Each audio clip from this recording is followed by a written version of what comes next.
Good evening and welcome to tonight's webinar. Thank you for joining me live. For those of you that are here live, for those of you that are watching on catch up, thank you for taking the time to watch on catch up as well.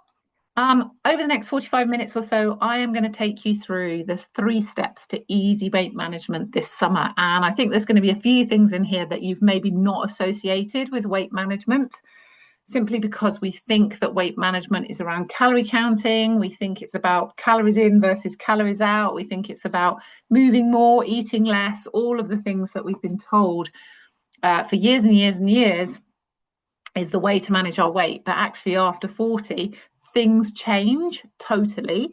And what used to work in our 20s and 30s no longer works in our 40s and above because of the way that our hormones then interact with each other. So we're going to explore a little bit about this evening about hormones. We're going to look a little bit at other bits and pieces as well, and just help you to understand what are the key things that you need to have in place for easy weight management this summer. I am going to share at the end a code for a discount code. So stay tuned until the end to get that code for my Feel Fabulous Club. So let's move forward without further ado. First of all, I just wanted to share a little bit more about me. Some of you will know me, some of you may not know me quite so much, and I really don't like this photo. It makes me look very wide. It's the way it's been kind of stretched out into a circle. Never mind, we will move on. So how did I get here? How did I become the sugar-free coach? How did I become a nutritional therapist? Well, I've been in the wellness industry for nearly 23 years now. 23 years this March just gone. Previously as a personal trainer and now as a nutritional therapist. In 2009, I had a knee infection that resulted in me being on 25 days of antibiotics, and that completely and utterly messed up my internal system. So if you fast forward from there to 2013, I was exhausted all the time. I was taking a sleep in the afternoon. I was a personal trainer at the time. So I was busy personal trainer. I had 3 children, very busy business, and it was just full on all the time. But I was having to take sleep in the afternoon. Food was just going straight through me. I wasn't absorbing anything at all. And I was pretty much kind of eating what I thought was going to help me to have energy to train my clients in the afternoon, but actually discovered that what I was doing was the worst thing that I could be doing. I went to see a nutritional therapist because I got to the point where I wasn't walking the talk. I wasn't present for my kids. I needed to do something. I went to see a nutritional therapist and she said to me, the first thing you need to do is get rid of the sandwich at lunchtime. And I was like, how can I get rid of the sandwich at lunchtime? It's my energy for training my clients in the afternoon. But I was willing to give it a go. So I changed my sandwich to a big old salad with loads of protein on. And I was really blown away by how much more energy I had in the afternoon and how much less of a need I needed to snack. I was at this stage about 43, so my hormones were changing and I was noticing how my body was changing, and I was noticing that a bit of weight was going on around the middle. So not only was I exhausted all the time, but I was gaining some weight as well. And by just changing a few things and starting to reduce the amount of sugar I had in my diet, I was really starting to see changes in my body for the positive as well. So I started to see that weight around the middle reducing. I started to see more energy. I started to see better sleep. And I noticed that my joints felt better and I recovered quicker from training sessions with my clients. So I really, when I started on this journey, I decided that I was going to create a bit of a program for myself to help myself stay focused and motivated, which then really turned into me thinking, actually, I want to become a nutritional therapist and I want to learn and share everything that I've learned with my clients. So gradually over the next couple of years, in 2016, I qualified as a nutritional therapist, and I wound down the personal training and build up my nutritional therapy side of things. And that focused very much on insulin and getting blood sugars balanced.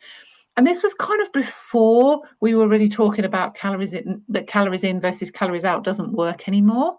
So I was a little bit ahead of the curve, but I started to notice with my clients how much easier they lost weight, how much better their menopause symptoms were as they got their insulin balanced, their blood sugar hormone insulin.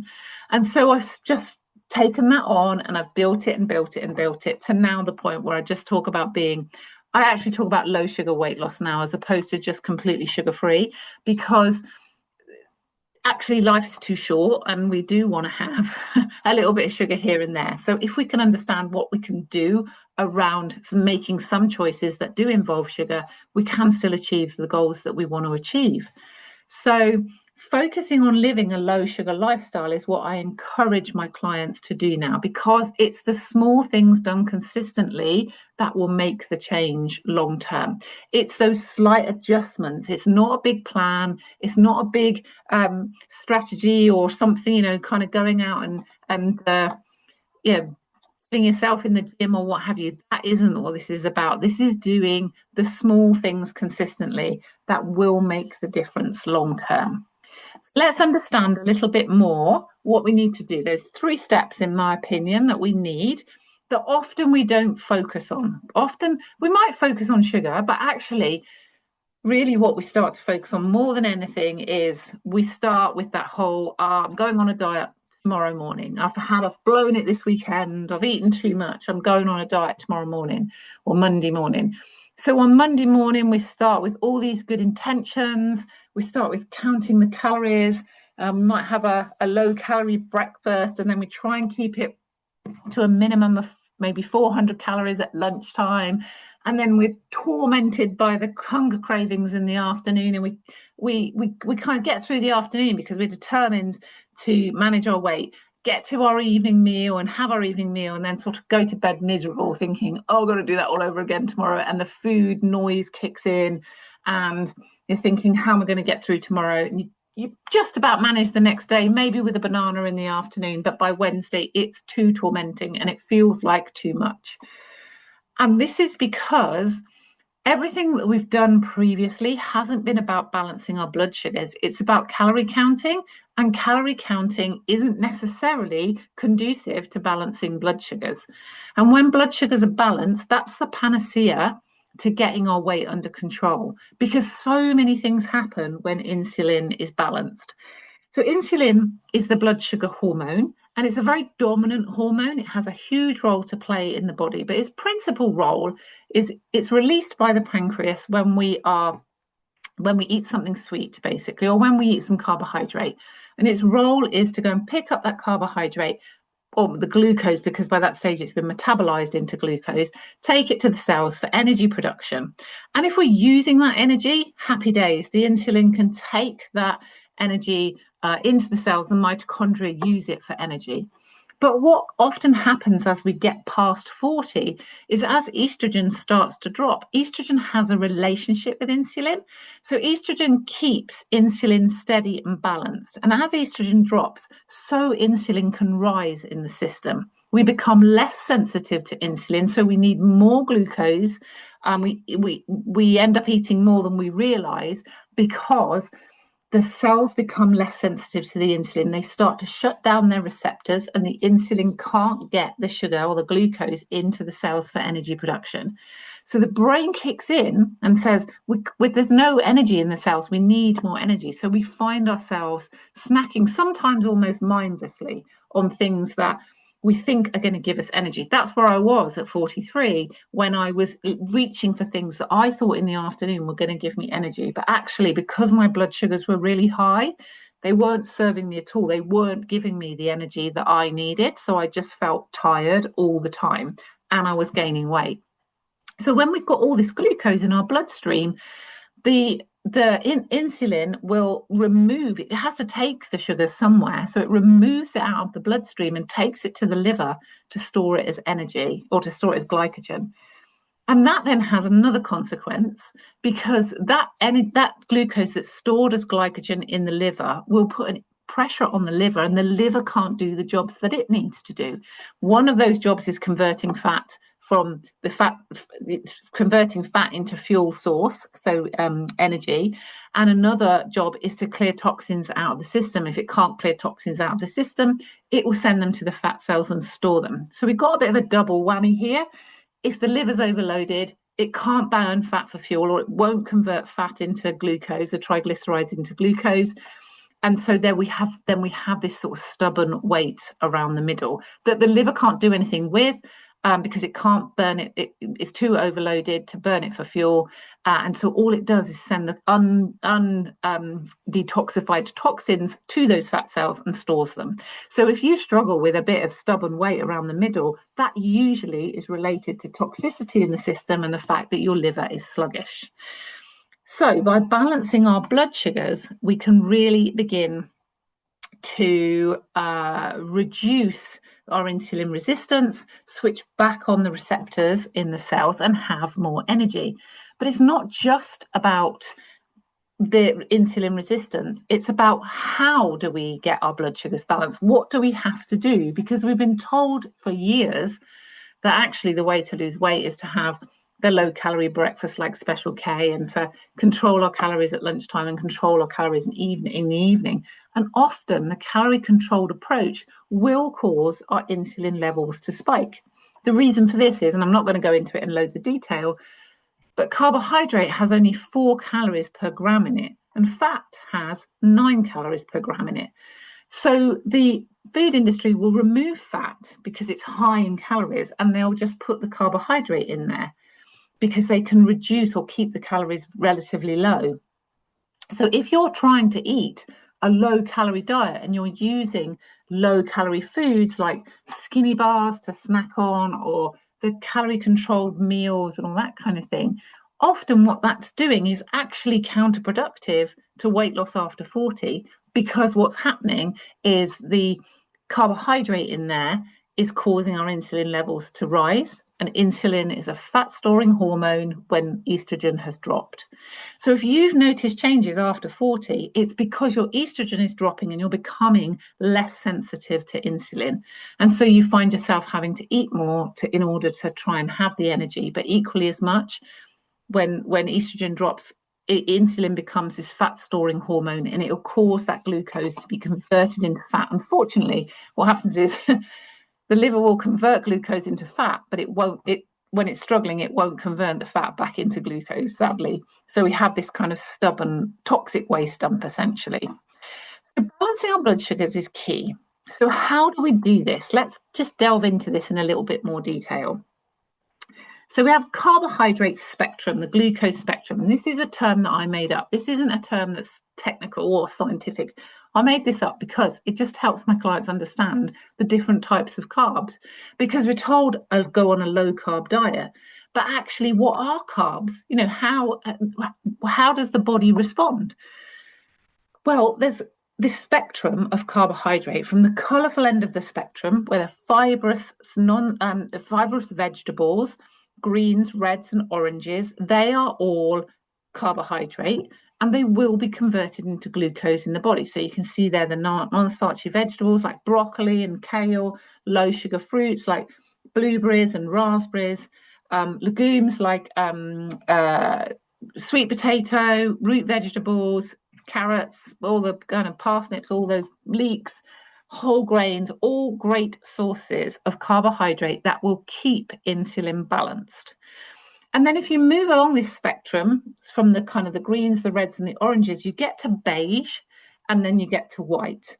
And beige is pasta, bread, all those kind of things that the food industry have told us for years are complex carbohydrates, but actually they're not complex at all. They are processed carbohydrates. And the more beige or white the carbohydrate you are consuming, the quicker your blood sugars will spike. So when we eat any form of carbohydrate, the carbohydrate is converted into glucose. The metabolic process that the glucose goes through to become usable by the body releases some byproducts that can cause inflammation in the body. If we're getting our carbohydrate from the reds, the oranges, and the green end of the spectrum, they have something called antioxidants in them that will neutralize those byproducts of the glucose metabolism and clear them out of the system. If we're getting our carbohydrate from the beige and the white end of the spectrum, the white being chocolate cakes, biscuits, alcohol, all those kind of things, if we're getting our carbohydrate from that end of the spectrum, they don't contain those antioxidants.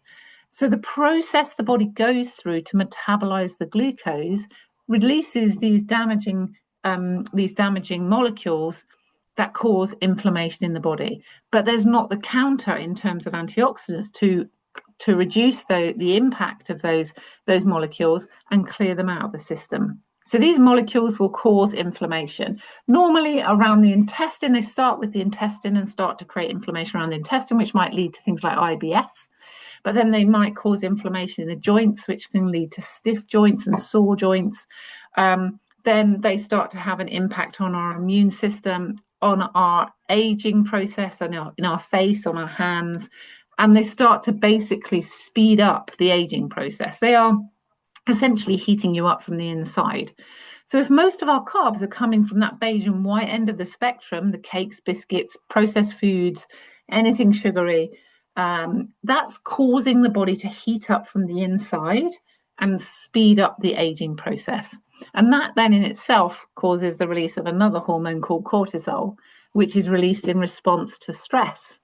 Because of the inflammation in the body, the inflammation is a stress internally, we release cortisol. And when cortisol and insulin are together, those two again cause the blocking of burning of fat for fuel. They won't allow you to burn fat for fuel. They cause you to hold on to fat. And they also cause the storing of fat. So we really want to be getting our glucose from this colourful end of the spectrum.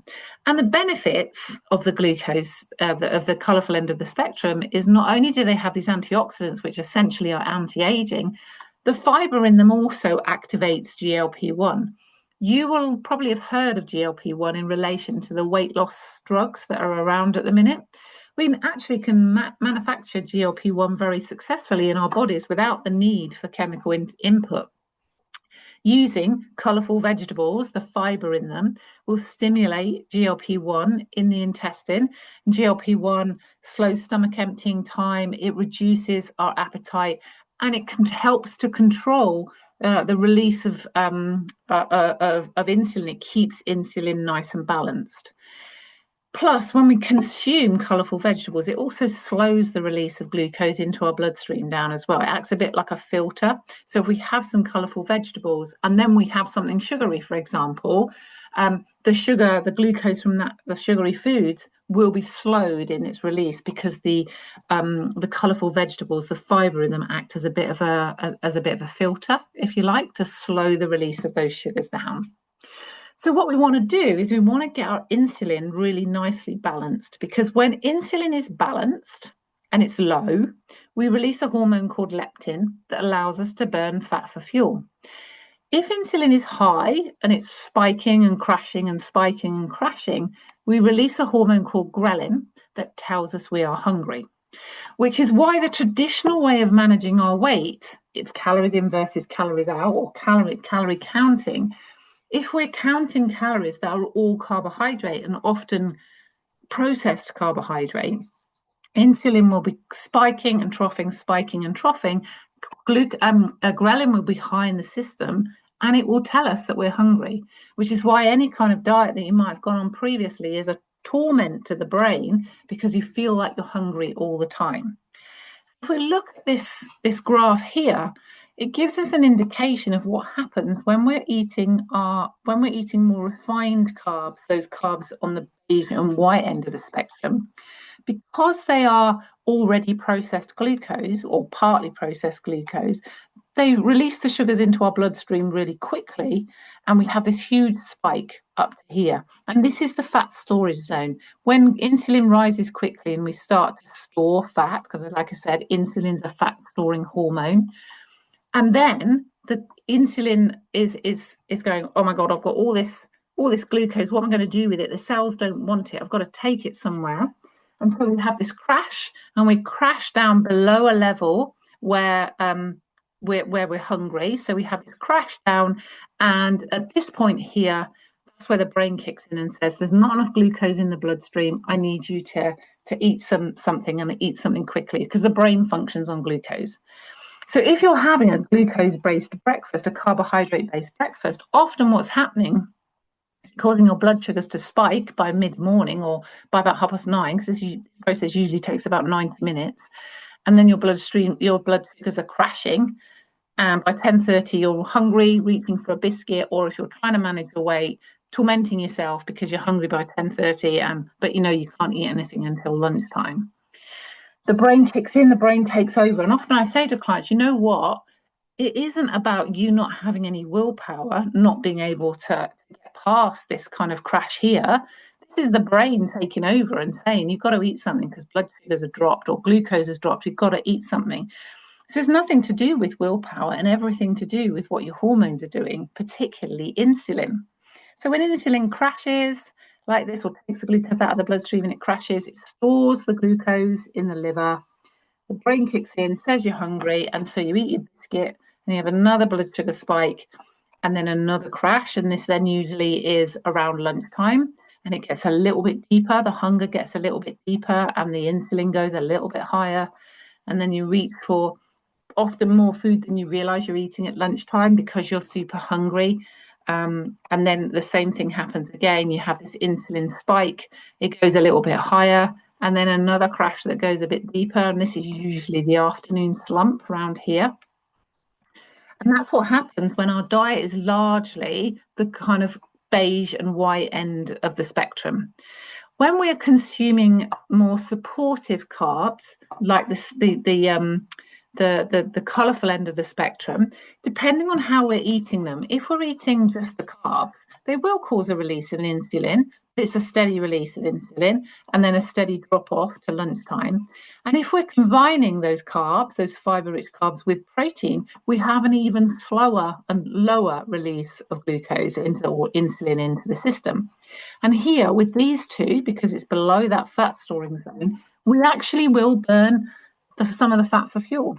The liver starts to release excess glycogen and gets rid of it, so it starts to work properly, and then we can start to burn some fat for fuel, so we can start to manage our weight more effectively. Plus, on these lower ends here, with these two, when our glucose is really steady, our blood sugars are really steady, we won't release ghrelin, the hormone that tells us we're hungry. We'll release leptin, which tells us we're full and will help to burn fat for fuel. So the change in our brain as well, our brain receives the message and says, it's okay, we're full, we don't need anything. And if the more fiber we're consuming, the more colourful veg we're consuming, the more we'll release GLP-1, which will help to keep everything balanced. These 2 points here, either lots and lots of colourful carbohydrate or lots of colourful carbohydrate with protein, these are where you want to be. This is what you want it where you want to get to. If you're hungry within 2.5 hours of eating something, what you ate didn't work for your blood sugars. It's caused your blood sugars to spike and then they have crashed. So you want to be listening to your body and hearing how your body responds to food. If you're hungry within 2.5 hours, you know that your blood sugars are doing this. If you keep going without even thinking about food through the course of the morning, you know that your blood sugars are doing this. And that is the place to get to as far as weight management is concerned, because you can start to burn fat for fuel, but you're not even thinking about it. You're nourishing your body, you're not restricting, you're filling your plate full of colours, you're having plenty of protein, and you're making sure you're eating enough to get from one meal to the next. And often this is another problem with women who are trying to manage their weight. They don't eat enough because they think they've got to count calories. Actually, let's move away from counting calories and let's start focusing on nutrients, counting nutrients. How many colours have you got on your plate? How much protein have you got on your plate?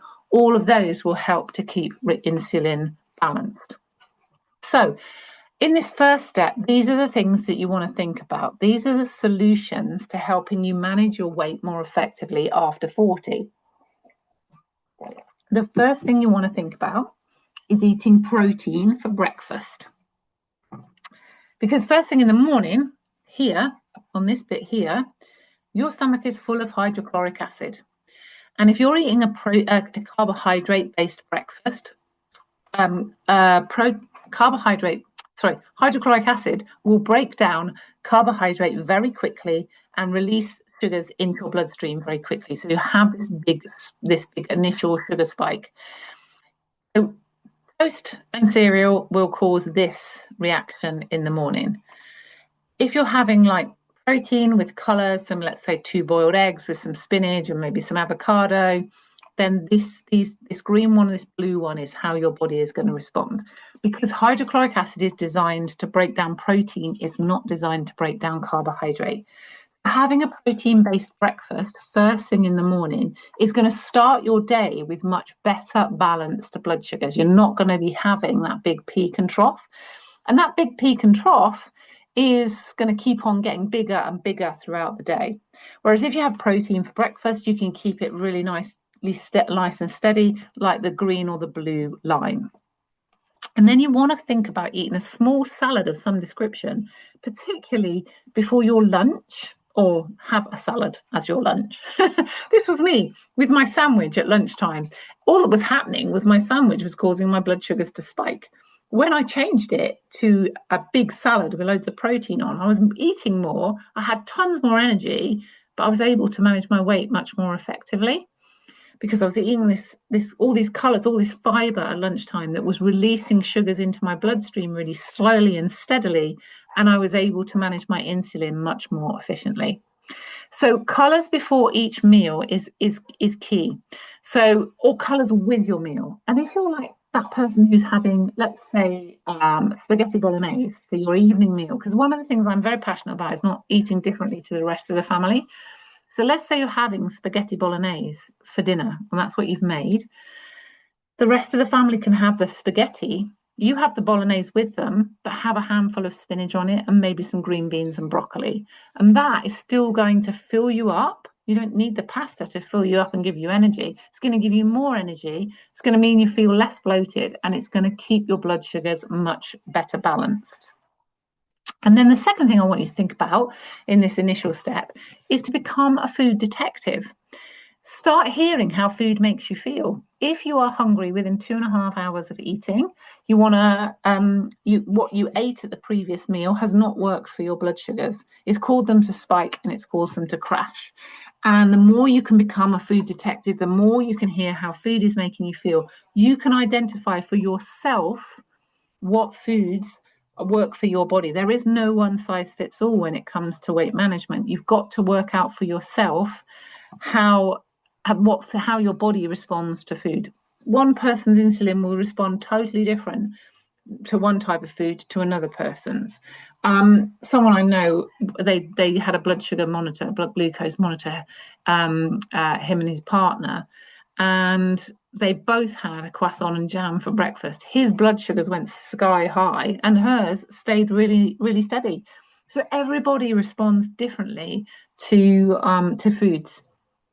So you need to start getting in touch with how your body responds to food. Avoid refined sugars where you can, but that's not to say you can't ever have them. I think it's really important to stress this. It's not to say you can't ever have them.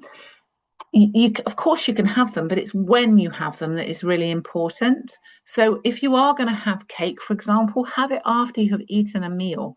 Don't have it on an empty stomach, because that cake will be that sugar from that cake will be very quickly released into your bloodstream and cause an insulin spike. The higher insulin is, the more you will block the burning of fat for fuel.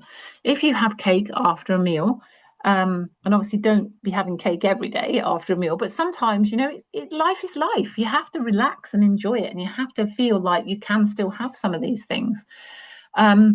So if you are going to know that there is cake, make sure you've had some fiber, make sure you've had a bit of protein before you eat the cake, so that it slows the release of your blood sugars down. I went to a friend's 30th birthday last October, and they brought out these gluten-free, dairy-free brownies, and they looked absolutely delicious. And I was like, I know I was on an empty stomach because it was mid-afternoon.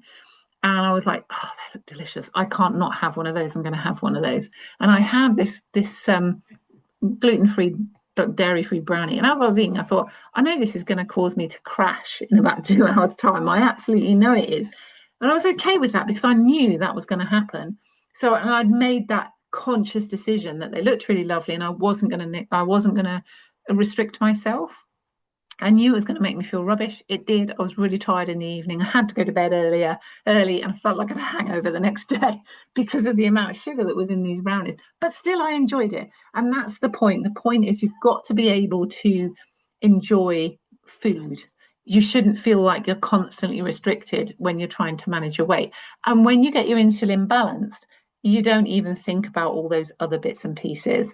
You stop thinking about snacking, you stop thinking about sugar, your your taste buds, that's the word I'm looking for, reducing then or increasing their sensitivity to sugar, and you don't want or need as much.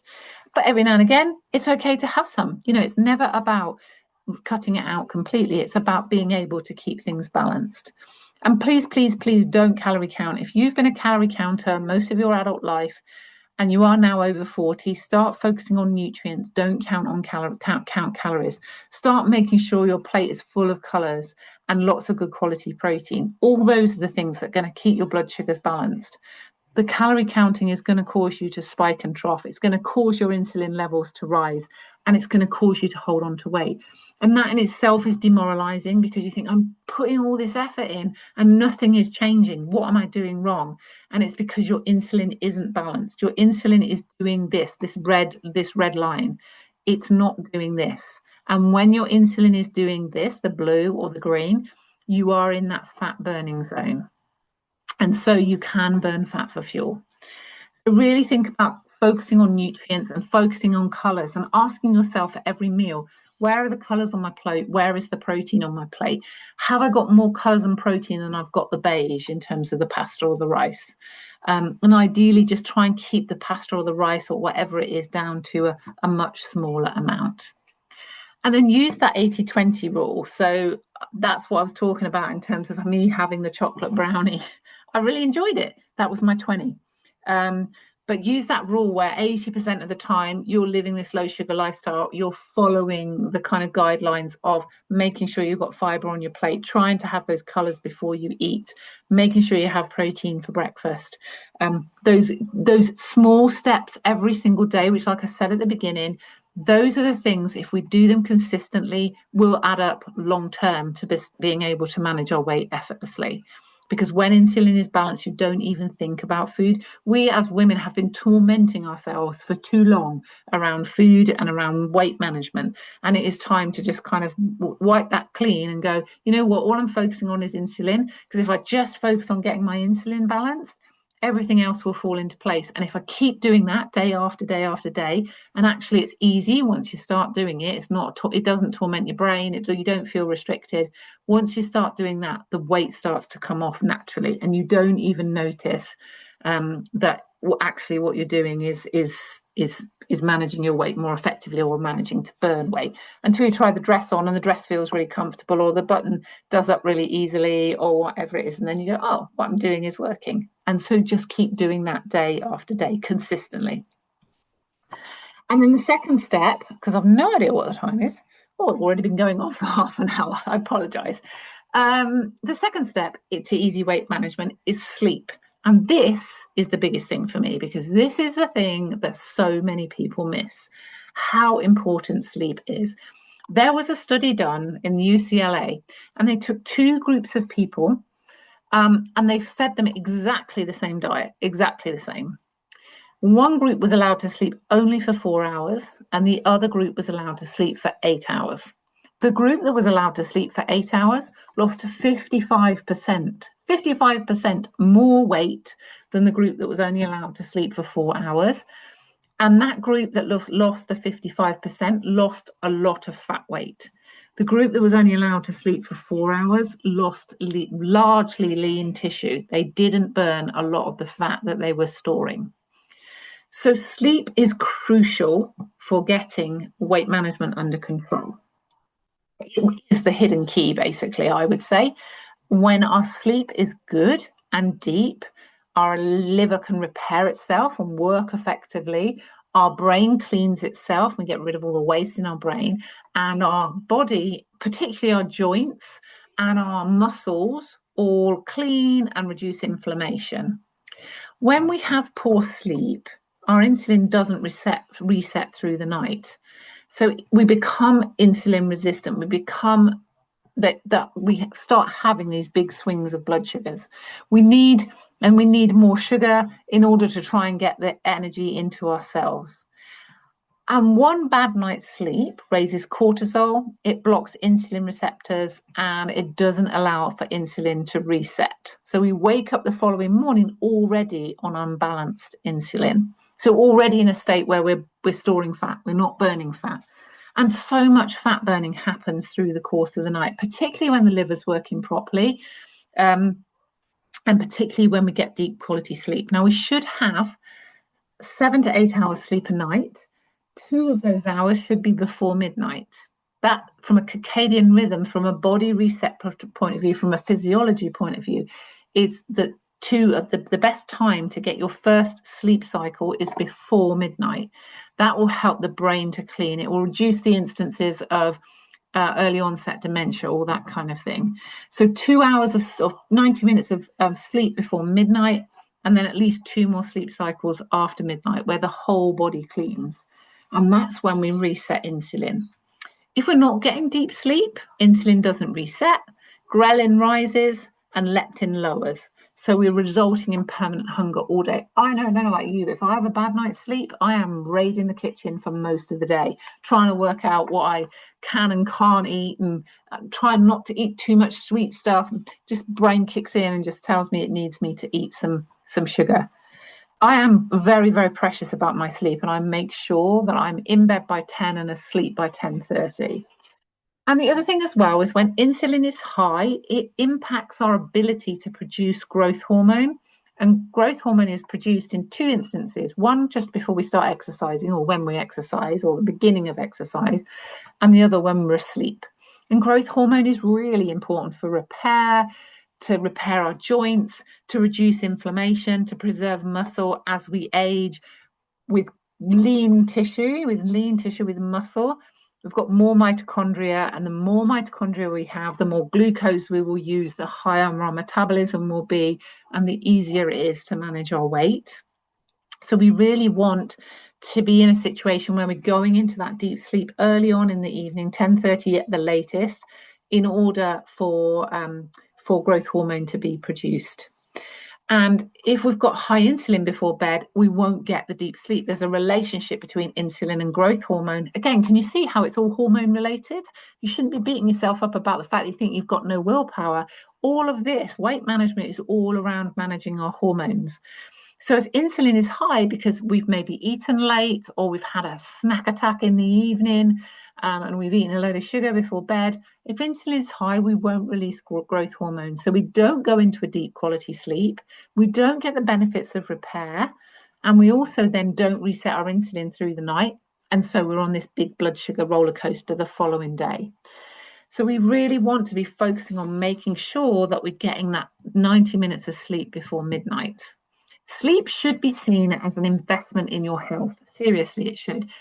There's lots of evidence to show now that if you're not getting those 7 to 8 hours of sleep between 10 and 6 in the morning, you're reducing your longevity by, in some instances, up to 15 years. Well, life is too short anyway, but to reduce it by 15 years is chronic, because the amount of inflammation it causes in the body, the impact that it has on insulin, the impact that it has on our brain, is just huge. Sleep is a life insurance policy that no one has ever noticed before. I think if you packaged sleep up as a drug and said, this drug is going to help you live for 15 years longer, it's going to help you burn fat for fuel, but burn fat stores, it's going to help you lose weight, it's going to help you have more mental clarity, it's going to improve your mood. If you package sleep up as a drug like that, everybody would buy it, basically, because that's what it does. It really does have this huge impact on our whole body.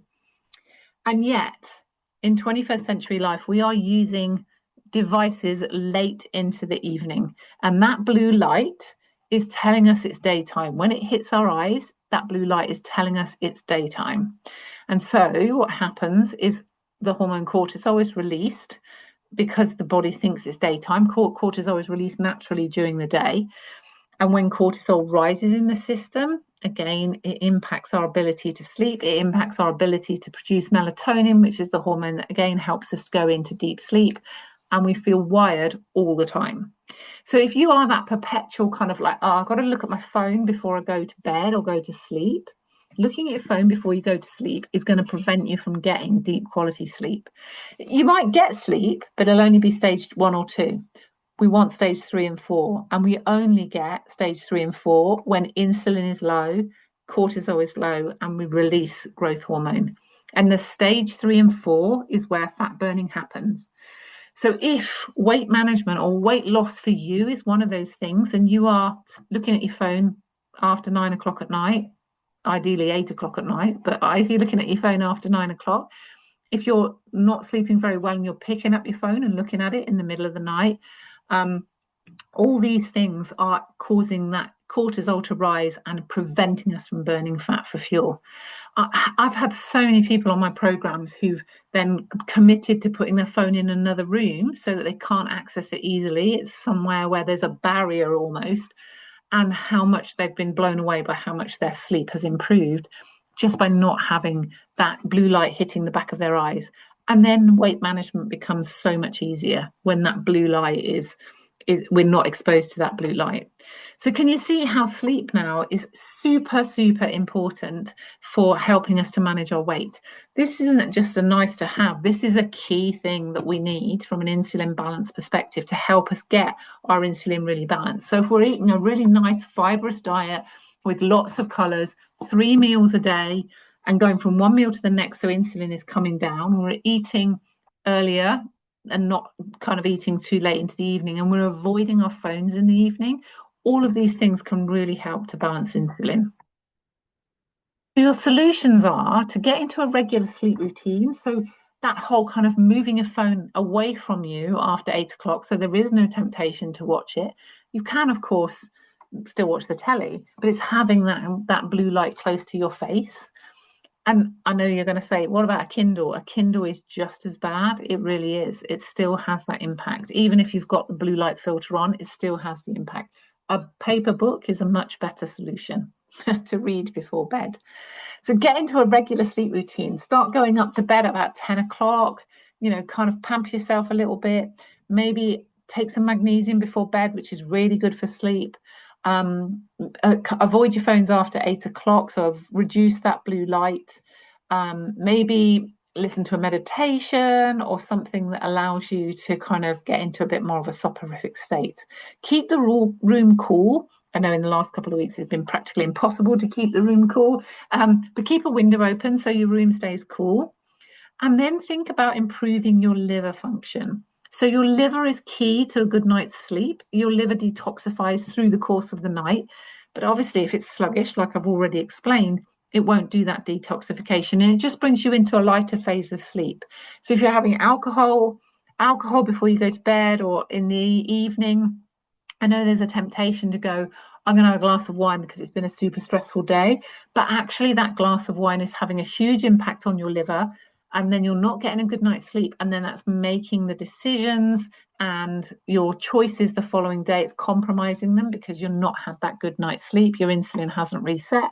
And all the hormones that are causing you to make sugary choices are all there. So the ghrelin is high, leptin is low, insulin is high, and you're making choices based on what your blood sugars are doing, not based on your ability to make mindful choices because you're in control. And then caffeine after midday, crucial to not have caffeine after midday. I know this sounds really boring, but actually it's key. Caffeine has a half-life of 8 hours. So if you're having a cup of coffee at 2 o'clock in the afternoon, you've still got half of that coffee in your system when you go to bed at night or at 10 o'clock, 10 or 11 o'clock at night. So whilst you think caffeine might be giving you the energy in the afternoon, it's actually compromising the quality of your sleep.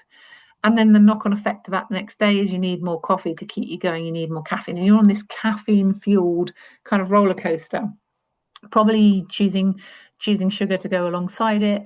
And as a result, just on these big blood sugar swings.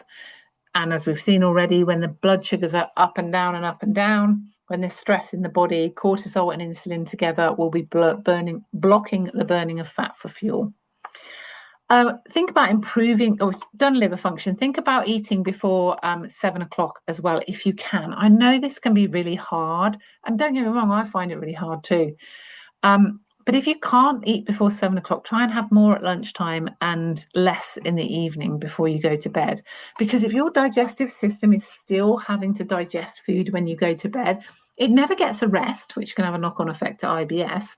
But equally as much, you won't get good quality sleep if you're digestive, because your metabolism will still be whirring. Your digestive system will still be working to try and digest the food. So you won't go into a deep quality sleep. You want your insulin to be low so that you release growth hormone. You want insulin to be low so that you can get into that deep sleep. When you're in that deep sleep, everything resets and insulin is in a better place the following morning. If you're eating late into the evening and insulin is high, you don't release growth hormone, you don't get the deep sleep, and you don't get the fat burning benefits of sleep. So we really want to be thinking about, obviously, getting our blood sugars balanced. That's absolutely key. The more we can get our blood sugars balanced, the more it has a knock-on effect to sleep, the more it has a knock-on effect to reducing inflammation in the body, so reducing IBS, reducing joint pain, etc., etc. The better we will sleep and the more we will burn fat for fuel. The better the liver will function, and the more the liver can then access stored fat reserves, stored triglycerides, in order to function on a day-to-day basis, so that we're not having to eat so much and we can manage our weight quite effectively, or we don't feel hungry in the same way. So sleep is crucial, and for me that is one of the biggest pillars. I think there is like 5 pillars to health. Balancing insulin is the first one, getting good quality sleep is the second one, and the third one, so hydration and movement are 2 of them, but the third one is mindset. And this again for me is another big one that often gets missed when we try to manage our weight. And it's one of those things that we think, well, it's got nothing to do with weight. It's not got anything to do with calories. It's not got anything to do with how my clothes fit. It absolutely has. Because if you're looking at yourself in the mirror and saying, oh, you look awful in that, or, oh, that I wish my tummy wasn't quite so big, or, oh, you've done really badly today, you've made really bad choices. If you're telling yourself all these things, then your brain is just going to go, yeah, okay, that's how it is then. So I am crap. I can't do it. I'm always going to fail. I'm never going to achieve what I want to achieve. And you beat yourself up. So many of us speak to ourselves worse than we would speak to our best friend. Or no, so many of us speak to ourselves in a way that we would be appalled if our best friend spoke to us in that way, or if we spoke to our best friend in that way. We wouldn't speak to our best friend in that way. We'd tell them all the nice things that they want to hear, how wonderful they are, how good they look in that dress. Why do we not do that for ourselves? It's really hard sometimes to do that. And this is about changing your mindset and really starting to see yourself as something to invest in and something to value, basically. So our mindset really is crucial for managing our weight, because we need to be telling ourselves that actually we're doing really well, rather than standing and looking ourselves in the mirror and saying you're doing really crap. Stand and look at yourself in the mirror and saying you're taking the right steps every day. You're doing something to make a change, and I'm really proud of you. How many times do we tell ourselves that we're really proud of ourselves? Often we don't. So getting your mind on board is crucial, because your brain can't tell the difference between imagination and reality. So if you start saying to yourself, I look great, my body's in really great shape, I'm doing really, really well, the brain goes, oh, okay, that's what we're doing now. So yeah, we are doing really well. We are making the right choices. It's so much easier to avoid the sugar of the processed food, the alcohol, when your brain is on board. So there's a couple of things here that I really want you to think about. It's getting your mind in the right place for success, changing your viewpoint away from I can't do it, it's hard, to I'm making really good steps in the right direction. I'm taking those consistent actions every day, and it is helping me to make some lifestyle changes and will have an impact on my ability to manage my weight. It's not going to happen overnight. You're not going to lose 2 stone overnight. I know it's tempting to go down the road of quick fix, but there is no quick fix. It's the consistent things that are done over and over again. And that is also how you talk to yourself. The consistent things are eating the green food, making sure you have protein for breakfast, trying to get to bed by 10 o'clock, trying to finish eating by 7:30, looking at yourself in the mirror and telling yourself how well you are doing. All of these things are the things that make a difference long term.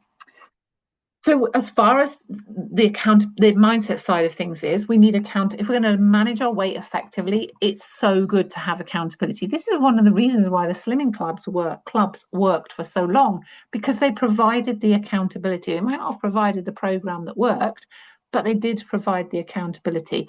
And you know what? We're 95% more likely to achieve something, to achieve success, if we are accountable to someone, if we tell someone what we are doing, if we have a buddy to work with. And if we spend time with people who want the same results as us, again, that support will help us to make the changes. We'll see others doing that and we think, I'm going to do that too, because if they can do it, I'm going to do it. So being around those people that are providing inspiration to help you move forward and providing the support can really help to start moving forward in the right direction. Changing your mindset, seeing yourself, telling yourself how well you're doing, and having some structure. Having structure on a day-to-day basis, because your brain loves structure. I have structure on the day-to-day basis. I have the same thing for breakfast every morning because I know that that works for me and it keeps me going till gone 2 o'clock. So I have this structure of I'll have my breakfast that keeps me going for hours and hours and hours. Then I have the same lunch, and it's all very healthy lunch because I know that as well keeps me going all afternoon. And then I have we vary our evening meal. But I know that that allows me that structure. I get up in the morning, I have my lemon water, I go in the gym, I have the same breakfast every day. That structure allows me to keep my health on track. And there's nothing wrong with that. Absolutely, there's nothing wrong with that. Some people might get a bit bored with it, but actually, if it's contributing towards your overall long-term well-being, then that structure is really helpful. And we all need a little bit of structure in our life. Whenever we go on holiday, often one of the things we say is, I can't wait to get back to a routine. That routine is your structure, basically. That's what you need to be doing on a day-to-day basis to help you move forward. So let me tell you a little bit about the Feel Fabulous Club, if it's okay with you, because the Feel Fabulous Club combines all of these things that I've spoken about tonight. The Feel Fabulous Club is my membership group. It's my group of women that are all working towards the same result. They all want easier weight management. They all want to feel better in themselves. They want longevity. So if you are ready to get back into your favorite jeans, or you want to feel good in your summer dress this year, then the Feel Fabulous Club is the right place to be. It is the basics done consistently. It's the lifestyle changes that will allow you to improve your longevity. It will allow you to reduce joint pain. It will allow you to improve your energy, increase your productivity, and help you live a life that's full of confidence and joy. If at the minute you know that your life is not full of confidence, you're not living a confident life, you're not living a joyous life because you feel uncomfortable in your skin, you don't like how you feel in your clothes, then the Feel Fabulous Club is for you, because it's going to help you to get those things done consistently, get them in place and do them consistently, and it'll work long term. The Feel Fabulous Club provides accountability.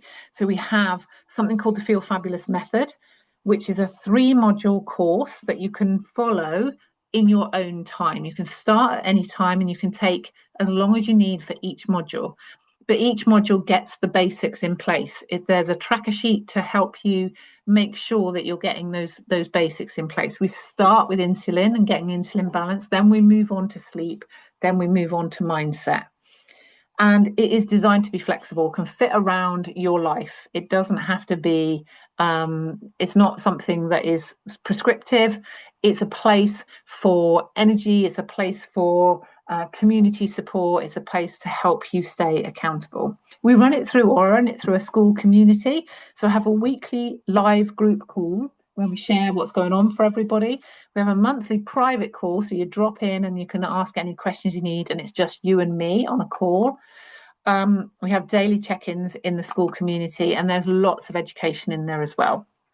And you get access to any of the chargeable events that I run. You get access to those chargeable events as well for free. And also there is the Knowledge Hub in there. So we have lots of videos and stuff that I've put in there that you can learn and grow. I've got some recipes and meal plans in there if you want them, but the goal is to really listen to your body so you don't have to follow them. Always have an onboarding call with everybody so they feel supported and understand how the group runs. And I'm running on a regular basis, regular accountability challenges. So next week, starting next Monday, I'll be running a mindset or a gratitude challenge.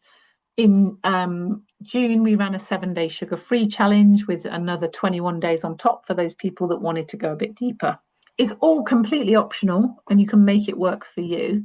But it's a space, a community that supports women to get the changes that they want to make. The registration is now open for 5 women who want to change. The reason I cap it to 5 is because I want to feel like you get support from me when you first join the club, and I have a bit of an intake on a regular basis. Like I say, it's easy to follow. It's not difficult at all, and it gets great results. You can live life to the full. You can get rid of the aches and pains. You can get rid of IBS. You can get more comfortable in your clothes, and just enjoy life to the full. I'm going to put in the chat now a link to your fabulous club, so that you can go through and have a look at it for yourself. But before I've put that in, but I want you to see the kind of results that you can get by being part of the Feel Fabulous Club and by reducing the amount of sugar in your diet. How incredible is that picture? That shows just how much living a higher sugar lifestyle, living with high levels of insulin can cause, what an impact it can have externally. And if you think about what that's doing externally, what's it doing internally? And that was just by following the program and reducing her sugar over a period of time.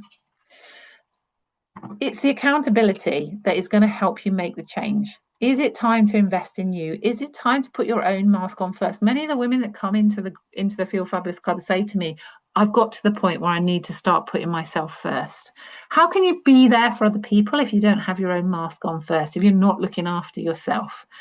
And sometimes to make changes, we need to do things a little bit differently. So we need to move away from counting calories. We need to move away from the calories in versus calories out approach. And we need to start thinking about what actually does work for me after 40. And the only way you're going to know that is by hearing how your body feels and by following a structured program that allows you that flexibility to work out what foods work for you. Basically, it's not prescriptive. There's no requirements to eat certain things, and you work out what's going to work best for you. But it's all about listening to your body. So the Feel Fabulous Club investment is just £37 a month. But we do have a 6-month minimum term for it. And the reason for this is it helps you to stay accountable long term to making those lifestyle changes. If you were just to dip in for a month and dip out again, you're not going to get the changes that you want. And one of the reasons why I created it like this was because I started to notice that women were going through a program with me for 4 weeks, and then coming back about 3 months later saying, oh, sugar's crept back in again. Can I come back into the program? And I realized I was doing them a disservice. So I wanted to create something that would give them that longevity, that time of support with me to make those lifestyle changes. So it's £37 a month, minimum 6-month term. But if you use the code masterclass until Sunday night at midnight, you'll get 10% off. You will get a link to it. I've put the link in the chat, but you will also get a link to it on an email later on this evening. I only take 5 women at a time, mainly because, as I say, I want to make sure they feel supported. So thank you so much for joining me this evening. I do appreciate your time. There was just now, I thought it'd be 45 minutes, so apologies if I went on a bit long. I have recorded it, so I will send it out, and you can listen to it again if you want to. Get in touch with me if you've got any questions. sue@suethomas.org is my email. But equally as much, go over to suethomaswellbeing.co.uk and have a look at the Feel Fabulous Club. So I have put a link in the chat as well, and you will get a link to that on an email later. You've got until midnight on Sunday to decide whether you want to make the most of that masterclass discount. It switches off at midnight, that discount code. Obviously you can access the group whenever you want to, if you want to, but you don't get the same intake support as you do if you join within this kind of time period. As I said, we're starting on Monday with a gratitude challenge. You get access to the Feel Fabulous method, so you can start that at any stage. We can jump on an onboarding call so that you can really get to grips with how the group can work for you. It's a private call, how the group can work for you and what you need to focus on. So thank you so much for joining me this evening. I really appreciate your time. Has anyone got any questions before I finish? I will just give you a couple of minutes if you want to stick any questions in the chat box. I'm assuming that because there's no questions in the chat box, you're all okay. But as I say, I'll have recorded it, so we'll send it out again so you can listen to it again if you want to. But thank you for joining me this evening. Thank you for joining live. Appreciate your time. The Feel Fabulous Club is open for those 5 women now. If you want to join, let me know. And or just click the link in the chat and use that code masterclass to get your 10% discount. Let me just check that that isn't a question. Brilliant. Thank you for joining me, everyone. Appreciate your time. Thank you for coming on live because it is a lovely summer evening. Thank you, everyone, for joining me. I will speak to you all very soon. Take good care of yourself. And yeah, and again, thanks again for being here live. I'm going to stop my share and turn it off. Thanks very much. Take care. Bye-bye.